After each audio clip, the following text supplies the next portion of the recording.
অভয়নগর ব্রিজের নিচে বসবাসকারী পরিবারগুলোর উচ্ছেদ নোটিশ ঘিরে যে পরিস্থিতি তৈরি হয়েছে তা কেবল একটি প্রশাসনিক সিদ্ধান্তের বিরোধিতা নয়, বরং শহুরে উন্নয়ন ও প্রান্তিক মানুষের নিরাপত্তাহীনতার দীর্ঘস্থায়ী সংঘাতেরই প্রতিফলন। প্রশাসনের তরফে অবৈধ দখলদারিত্ব সরিয়ে অবকাঠামোগত কাজ এগিয়ে নিয়ে যাওয়ার যুক্তি থাকলেও বাস্তবতা বলছে ভিন্ন কথা। বছরের পর বছর ধরে যারা এই স্থানে বসবাস করছেন তাদের অনেকের কাছেই এটি একমাত্র আশ্রয়। ফলে হঠাৎ উচ্ছেদের নোটিশটি সরাসরি চাপ সৃষ্টি করেছে তাদের জীবিকা ও অস্তিত্বের উপর। ছাদ চাই, আমরা মাথা ছাদ নাই, আমরা ছাদ চাই, বাস এতটুকুই কথা। ছাদ চাই, ছাদ দাও, ছাদ চাই, ছাদ দাও, এতটুকুই কথা আমার। বাস আমরা ছাদ লাগবো, আমরা দাবি মানতে হবে। আমরা কিচ্ছু চাই না, আমরা বসবাস চাই। আমরা বসবাস দিলে সরকার লাগে, সরকার টাকা নিতেই পারে, আমরা না করতাম না, কিন্তু আমরা বসবাস দেন। আমরা খুঁজছি, আমরা পার্টিটি বুঝি না, আমরা জনতা, আমরা জনতা সাহায্য করেন বিদ্যুৎ খুঁজছি। মানে এই জায়গাটা কি সরকারের না আপনার নিজের? সরকারের জায়গা, কাজ জায়গা। আচ্ছা, এখন আপনারা চাইতেছেন পুনরায় আপনার বাসস্থান দিয়ে? আমরা বরাবর দাস, এরা কাজে লাগলে নিত না, নিব, আমরা না করতেছি না, কিন্তু আমরা বসবাস দিত। এমনি আপনার এই দুই সাইড মিলে কত ফ্যামিলি আছে মোটামুটি? এখন মিলে 300-400 নোটিশ দিতে হবে না। কবে নোটিশ দিছে?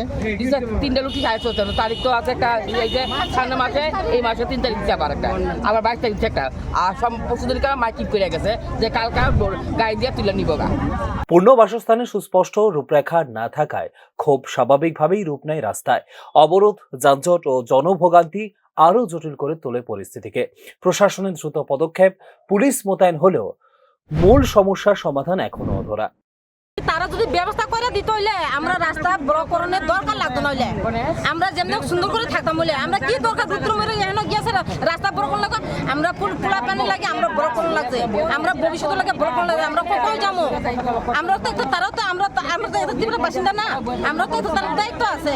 কোন জায়গা পাঠাইবা, কোন জায়গা রাখবা, কোন জায়গা গীতা করবা, তারা তো কোনো দায়িত্ব নিছে না। ওর ছাইড়ে যাও, কই ছাইড়ে যাবো? জায়গা কো আপনি কি জায়গা দিবেন? আমরা দিবেন কোন চাই মানে এমনি কথা কয় আর কি। আপনি কি দিবনি? আমি গেলে জীবনে দিত না, কেউ দিত না। নিজের ভাই এখন চাই না, কেটা দিব মাগনা জায়গা? আমরা 100-150 পরিবার, 200 পরিবার কেটা দিব? এনো নোটিশ দিচ্ছে আজকে থেকে 10-15 দিন আগে। হ্যাঁ, এই জেমটি যে 100 মিটার যারা আছে বাড়ি করে ভাঙা হইবে, কোনো ব্যবস্থা নাই, বিদায় ব্যবস্থাটা নোটিশ দিচ্ছে। আর অনেকে কালকে ঘরটা খালি করতে হবে, ঠিক নেই। আমরা একটা ব্যবস্থা সুবিধা চাই। হঠাৎ করে আমরা বিয়ে রয়েছি, আমরা 25 বছর 25 বছর হঠাৎ করে একটা নোটিশ দিতে বাধ্য তুমি উঠে করে ওই লোকটা যদি কোনো ব্যবস্থা নেই সরকারে। আমরা গেছি একজন নোটিশে কোনো ব্যবস্থা নাই, এলে আমরা আন্দোলন আজকে এই তো আমরা বুঝতে পারবো। তারা বাধ্য করছে আমাদের, তারা বাধ্য করছে আমরা আনন্দ। আমরা কাউন্সিলের কথা বলছি, আমরা দেখতেছি বলবো আমরা তো নোটিশ দিয়েছি 5 তারিখে। তো এইটা আপনার জব, এটির তো আমাদের প্রশ্ন। আমরা কই যাবো? এত 35 বছর 40 বছর আমরা রয়েছি, পোলাপান মনুষ্য করছি, বড় বসছি। এটা আমরা বক্তব্য কি? এই ঘটনাকে শুধুমাত্র আইন শৃঙ্খলার দৃষ্টিকোণ থেকে দেখলে আড়ালে থেকে যায় বাস্তব সংকট। উন্নয়ন প্রকল্প ও পুনর্বাসন নীতির মধ্যে সমন্বয়ের ঘাটতি বারবার জন্ম দিচ্ছে এমন সংঘাতের। উন্নয়ন ও মানবিক অধিকারের মধ্যে ভারসাম্য রক্ষা না হলে সংঘাত কিন্তু অনিবার্য।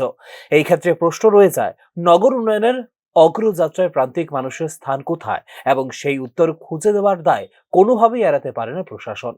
Bureau report, news now.